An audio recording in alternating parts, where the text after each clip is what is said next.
Well, yeah, SpoFi Nation. Good morning. Welcome to episode 2 of the Tee Sheet.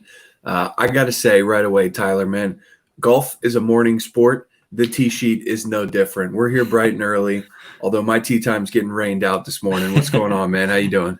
I'm doing good. It makes too much sense, but to do it in the morning, it just feels right. It sure does. And the importance of this, too, is that we want to be able to get all the information out there as soon as possible for the tournament coming up this weekend. And that includes getting the SpoFi golf model out there as well. So there is a reason, there is a method behind the madness. I normally wouldn't choose to be up at this hour. I'm not much of an actual golfer myself. But how about you? I know life's a little bit different for you these days. Are you normally up this time? Yeah, right now with a 2-month-old, I don't get much sleep regardless. But last year, I play golf. I'm an avid golfer. So, 7 a.m., 7:30 tee time, that's nothing too much for me. I'm fine with it. Yeah, I hear you. And you are also an hour ahead of me as well. So right. Yeah. A little bit of lenience here. Because yeah. I asked you that question. I looked in your background and it looks like it's noon there, but it's still dark outside where I'm at. So yeah, that's fair. That's fair. You're taking one for the team with the time difference. It's all for the show. So we'll start today's episode with a recap of the Valspar, and then we'll do a Wells Fargo Championship preview, which is this weekend. And Tyler will give us his outright winners and some plays that he's on for this weekend as well. So let's start with a recap from last weekend, the Valspar Championship. And before we dive into the specifics, just a quick rundown of how you came out and how anyone could have come out using the SpoFi golf model that's free to anyone on Twitter. It's free in our Discord. So if you want to chase some of these same results, come on and join us. Tyler finished plus 4.73 units overall, plus 6.53 units in head-to-heads, down 1.8 units on outrights, and we'll talk about that. He was on a hot streak with outrights and hasn't hit in a while, but that's probably to be expected in a sport like this. So overall, up 4.73 units is absolutely nothing to scoff at. Give me a breakdown of how you thought the weekend went. Yeah, it was a success, especially if you were in on the Gary Woodland fade. I think I had 4 different head-to-heads with Gary Woodland going against him. One swept him. Obviously, he chunk slammed on Friday afternoon. I think he finished like +6, but it's kind of sick and twisted. We were in the Discord talking about it, and we had kind of a front row seat to his meltdown because he was on PGA Tour Live, their featured group coverage on Thursday, Friday. But yeah, like you said, picked up a few units this week. Biggest thing though is, we had a couple guys share their success in the Discord that were on plays that were completely different from mine, because obviously, the different books that you have, you're going to have different matchups. It's not like football. It's not like basketball where there's just set matchups every week.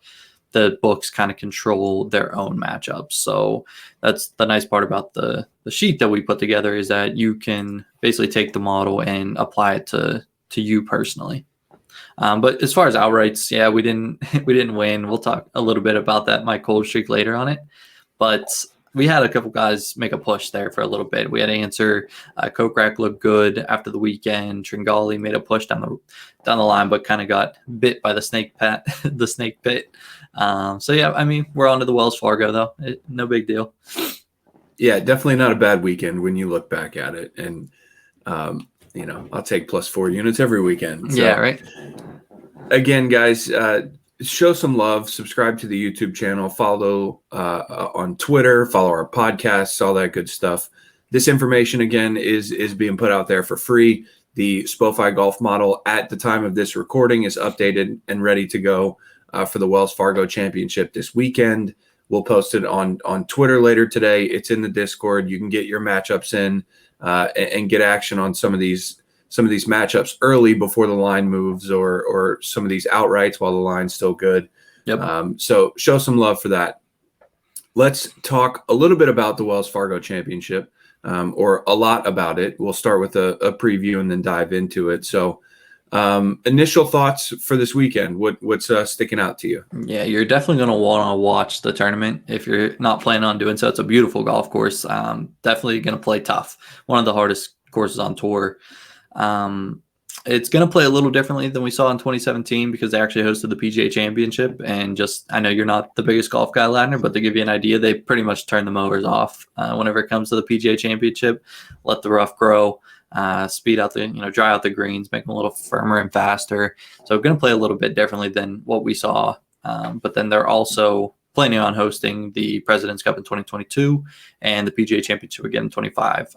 So that just kind of speaks to how pristine of a course it is. And like I said, always one of the tougher courses on tour. Average finishing score for this tournament whenever they play here is somewhere in the neighborhood of 12 to 14. But again, for the PGA Championship, when Justin Thomas won, finished around -8 for the championship.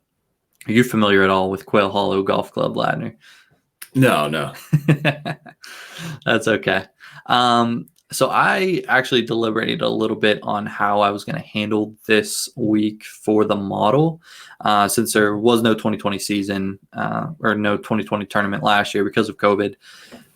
I would typically in that scenario go push back to like an extra year. Like I mentioned on the last episode, I only look at the last 7 years for my model as far as their history at a specific golf course. So I typically go back to 2013, but this course actually underwent a renovation in 2013, basically kind of extended a few holes, just changed a little bit about it. So I didn't want to take any data from that, might muddy up the waters. So what I did was excluding that year and then 2017, I just looked at 5 of the last 7 years. And again, I didn't include any of the PGA Championship data as well, because like I said, that course just plays so much different whenever it's set up for a PGA Championship as opposed to the Wells Fargo. And again, that's because the greens play faster. The course is a little tougher for the actual championship. Is that right? Yep, correct. So definitely don't want to take any data from that and incorporate it here because it's apples to oranges. So taking that information, 5 of the last 7 years, that is now built into the model results for this weekend already, right? Correct. Yep. No extra work on your end. It is all there for you. Will that change your approach to the number of rounds played in the last 7 years or however many you take into account for deciding your head-to-heads? No, it definitely will not. And actually, I'll get to that here in a little bit. One thing I wanted to mention is on this course is the finishing stretch, is the Green Mile. It's one of the toughest finishing stretches in golf, really. It has one of the hardest closing holes, 500-yard par 4. Basically got a creek running all the way up to the left, bunkers on the right, tight fairway. You're not going to want to miss it. So we had the Snake Pit last week, very tough closing stretch of holes, and then Green Mile this week. So it'll be fun. Your outrights are never really over till they're over. And whenever it comes to this week, adds a little excitement to the watching of your matchups, right?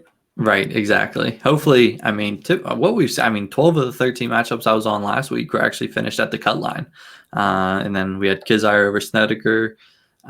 We lost that one, but yeah, 12 of 13. It was a nice, relaxing weekend for me. I was just hoping for a little lanyap with an outright. I love that. A little lanyap, pretty sweat-free weekend when 12 of your 13 are done by Saturday morning. So right, exactly. Last 5 tournament. Go ahead. Yeah, I was just about to ask you that. Will you factor in some previous winners when deciding if you're going to look at any outrights this weekend? So there's one previous winner that I am on, but really it's just going to boil down to the price that they're at. A couple of them aren't even actually in the field. The last 5 tournaments, like I said, 2020, COVID canceled. We had Max Homa had his first career win, won at -15. Jason Day the year before that, -12. Skipped 2017 because this wasn't actually played at Quail Hollow that year because of the PGA Championship. Before that, James Holland -9. 15, we had Rory explode at -21, beat the field by 7 strokes. And then 2014, JB Holmes at -14. Real quick, what gets into a guy when he beats the field by 7 strokes? Yeah, Rory was on a different level at that point. Does everyone else just kind of, they just sit back and play a normal round of golf and let it happen? Because you got to know early on in the end of the weekend that you're not catching up, and he's on another level. So, from a viewing standpoint, What is that like? Or do you remember that in 2015 when he was just running away from everyone? Yeah, he was doing this in multiple tournaments. He was just at a different level, something we haven't really seen since peak Tiger. So yeah, I mean, it doesn't add too much to the viewing excitement, but that's why we have head-to-head matchups to keep you engaged throughout the weekend. So yeah, it's not ideal, but I mean, there's a famous quote by Kevin Kisner. He was interviewed and said, I don't have a chance to win this week. Not this specific week, but whenever he was interviewed, like, I don't have a chance to win. And the guy was like, well, then why do you even show up? He's like, well, they pay a hell of a lot of money for 20th place. So yeah, that's a pretty good point. So I guess that's enough motivation for some of these guys. Yeah, I think my guy Doc Redman's going to win by 7 strokes this weekend. So stay tuned. Well, he's coming off a tough miscut last week, but I think he could do it. Poised for a bounce back. Exactly. But like you mentioned, with not having as much data as far as course history and the amount of rounds, I'm not going to change any approach to the minimum threshold for a matchup. There's actually 28 golfers, not including any of the Monday qualifiers from yesterday, that are playing this course for the first time. And then golfers with less than 6 rounds right now sits at around 68 guys. So that's about 44% of the field that is just excluded from head-to-head matchups. So, I mean, again, going to be a little bit more concentrated. Hopefully we find somebody like Gary Woodland again that we can just pick on and, make our money that way. Gary made us money last weekend, so we are also Gary fans. But yeah, we confirmed made more money on the Valspar Championship than Gary Woodland did. Yeah, that's tough. Anytime 44% of the field is excluded, right, using the theory and sort of the threshold that you've created with your model, it makes it a little bit tough, but it also does force you to come up with some concentrated plays. And so just a quick reminder to others using this strategy as well. If you're not using 9 different books or 9 different outs like Tyler, and you have 3 or 4 or whatever the case may be, and you have a limited number of plays according to this theory for the weekend, that's okay, because this is the theory that has proven successful, and we don't want to go chase things that are outside of what we know has returned value. So this is definitely a long-term play. Keep consistency with it. Each week we'll put out an updated model and play what's available to you. Don't go chasing. Don't extend outside of the 44%. Obviously, this is just a suggestion. Do what you want with your money, but that has been what's key for you and has proven successful, right? Is taking small pieces each weekend instead of going for a home run each time. So just wanted to give a quick reminder on that as we segue into talking about some outrights, because this is where it gets fun to chase some huge returns on a little investment. So what do you like for outrights this week? And also, should we listen to you for outrights this week? Yeah, I mean, I may never hit another outright again. I'm on a little bit of a slump, but I hit 7 last year. Hit actually the first tournament of the year this year with Harris English at the Tournament of Champions, whenever he actually shouldn't have even been in the field, oddly enough. But yeah, might not ever win again, 10 straight with no outrights, but that's okay. We're going to just stick with it and trust the process. But yeah, like you said, outrights are fun just because you can get that kind of futures return on, in a week. We're going to talk a little bit about it here with the NFL and season win totals and, taking outrights now. And the problem with that is you're tying up your money for what it'd be 7, 8 months, 9 months now for the NFL. But whenever it comes to golf, you can turn that around here in a week. And then one other thing, like you said, talking about not deviating from that 10% threshold and the minimum rounds threshold. The same thing goes with outrights. Like with outrights, the number is the most important thing. So like I might put out, I'm going to tell you, I have Corey Connors at, actually a good example of that is Cameron Tringali this week. One of my books is hanging at 60-1. That's an off market number. And I'm going to tell you that. And, you can find anywhere from like 40 to 45-1 for him this week at most places. So the same thing goes. Like if you can't get some of these numbers, there isn't always value, but that's the most important thing to think about, is the price of these and not actually, the matchup or the player, because we really are just playing odds whenever it comes to this. And like I said, last year, 7 of them. We're going to try to get more this year, but we're off to a slower start. But yeah, I mean, to start it off, I'm going to have Tony Finau. He's got 2 or 3 missed cuts, doesn't scream the most recent of best form, but he is coming off a 10th at the Masters and 3 straight top 5 finishes prior to that. Slightly above baseline here, never really has made any noise, but again, it's going to be a tougher course, and I think that plays into his strengths, just like Patrick Reed, 31-1. Same story here. Always shows up on tougher courses, and 31-1 for Patrick Reed. I mean, that's just kind of like disrespectful compared to some of the other guys that's priced around him in that range. And 31-1 is getting pretty close to an auto bet for Patrick Reed, no matter what course he's playing on. So when you're deciding these outright matchups, these outright winners, and you're looking at the odds, are you comparing this to your model that is based on these results from the last 7 years plus? Are you taking into account the same sort of recent form numbers here and spitting out a number and saying, hey, okay, this guy's got good value according to the model. Let's see what the numbers are. Oh, that number's, it seems high. Or are you comparing it? How are you coming up with this and saying there's some good value in that number, there's not good value in this number? Right. So as I've said in like my Reddit posts and stuff that I had previously, there is a little bit of subjectivity to the outright plays that I take. It's not 100% mathematical based like the matchups. But I have been trying to work on something where I'm actually projecting my outright odds, where we can look at it objectively and say, okay, I make Corey Connors 23-1 this week to win the golf tournament. He's 33-1. So, X amount of percent there, that's a bet, and being able to track it that way. But for now, there really is, a lot of my own subjectivity to this, as watching golf, being able to interpret the data that I see on the sheet based on his form, his course history, how he's trending, how he's played here in the past, how, and again, like his recent form of how he's playing. So definitely some subjectivity. But really, whenever you look at the sheet, you can see the numbers that are popping off, kind of jumping off at you. Yeah. And then when you see a line on a book that's just way off from what you're seeing, it sticks out to you right away.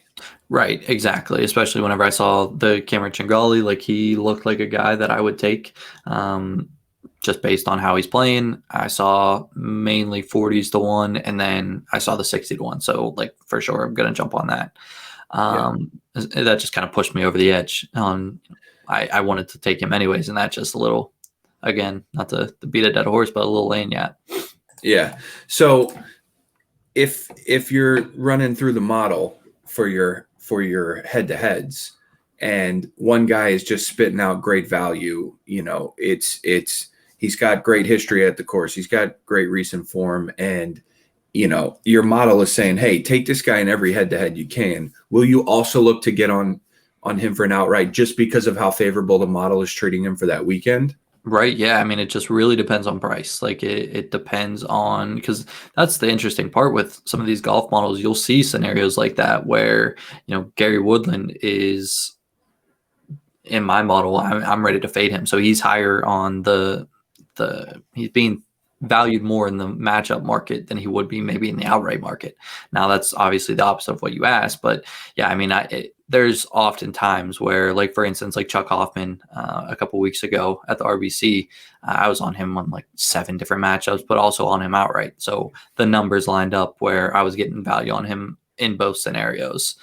So yeah, it's not outrageous to think that if I'm on a guy for matchups, then he's probably undervalued in the marketplace as well for the outrights.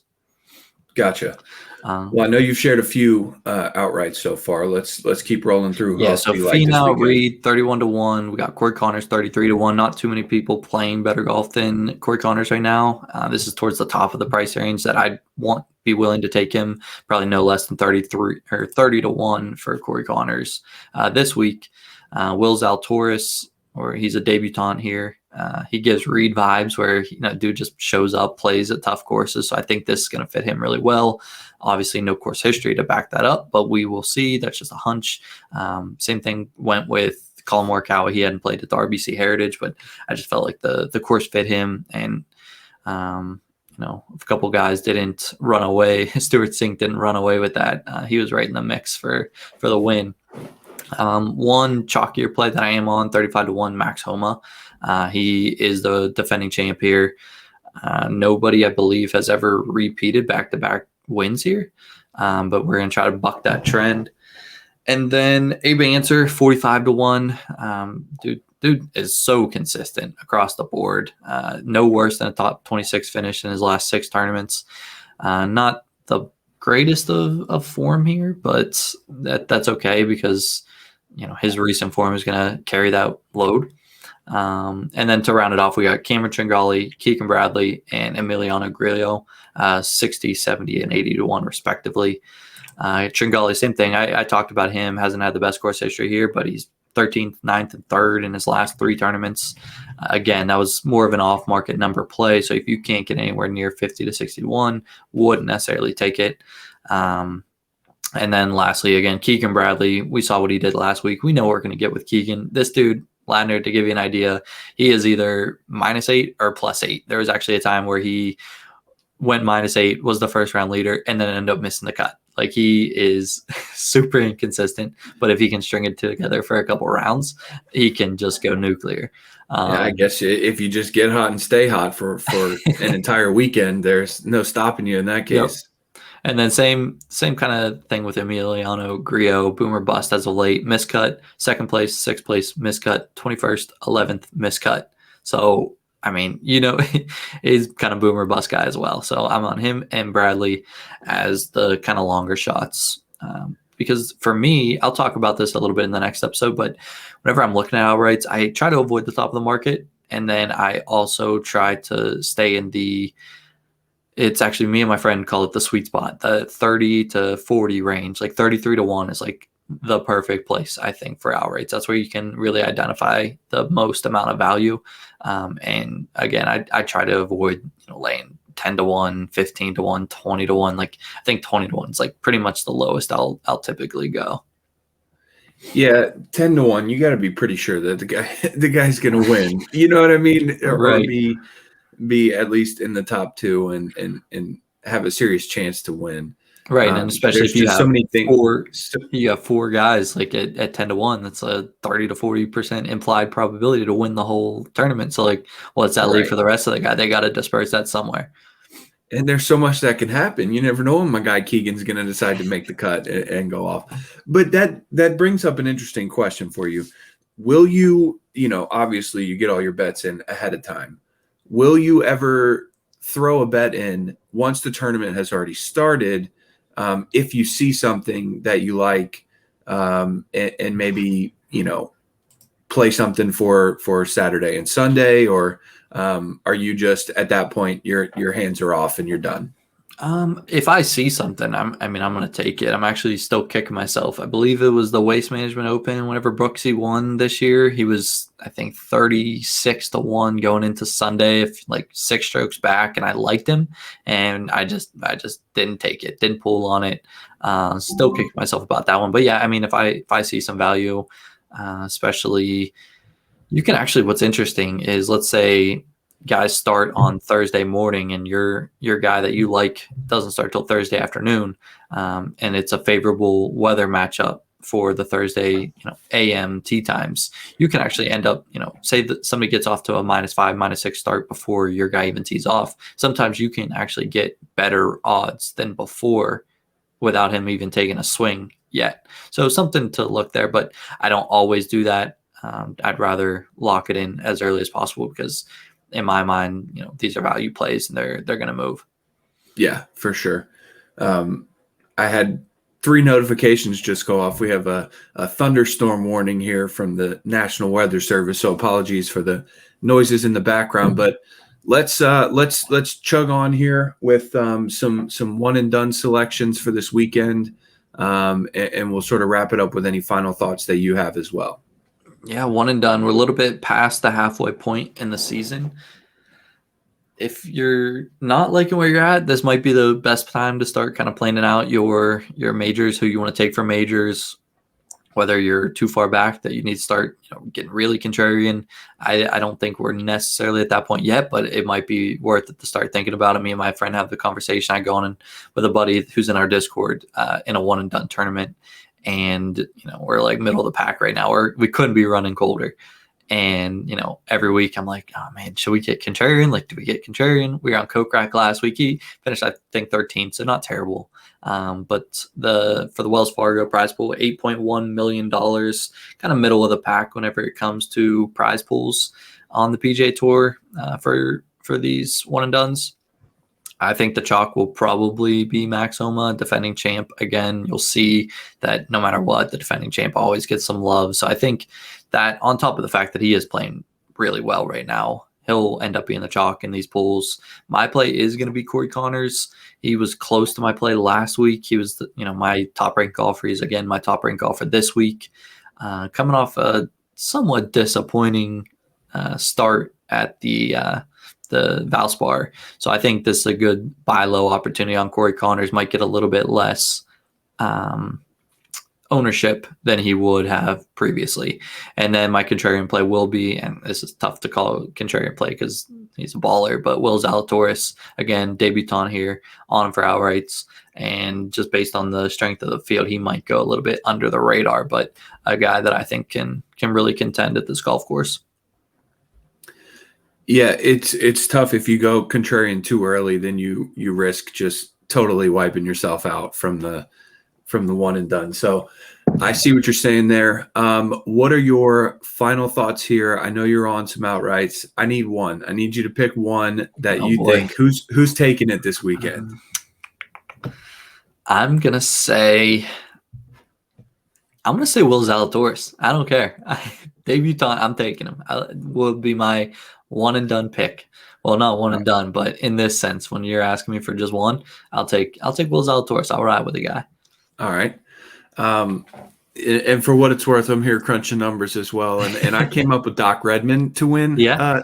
This one. So I'm pretty confident in that as well. Let's see. So. What's Doc's story here? Give me a second.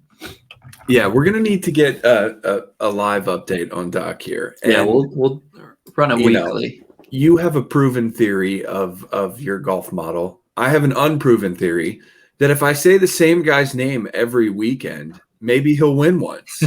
And when he does, I will clip it and share it with the world. I love it. Yeah, I mean, right now he only has to win a golf tournament once every 250 times to pay for it here. So, I mean, it might not be bad. Throw a little dart on Doc Redman, plays above his baseline here slightly, even only with one tournament under his bag. So, yeah, maybe throw a little flyer on Doc Redman, 250 to 1. One out of 250 tournaments. I mean, come on, Doc. Are we a pro or are we a pro? Let's get it done. Just need one. Cool deal. Well, another great show, another great episode of the Tee Sheet here. Getting ready for the Wells Fargo Championship this weekend. Guys, if you're using the SpoFi golf model and you're comfortable doing so, feel free to share your results on and tag us on Twitter. We're, of course, going to be chasing another +5 units this weekend. We're going to be using the SpoFi golf model. It'll be in the Discord. The transparency is there. Plug in all the matchups that are available to you. Take a look at what has good value. We had someone in the Discord decide that they wanted to use 15% as their benchmark instead of 10% value. Totally fine. And share your results with us. We'd love to see how other people are doing with the books that are available to them. So we certainly appreciate the support. Thanks for checking us out. Good luck this weekend at the Wells Fargo Championship, and we'll catch you in the next one.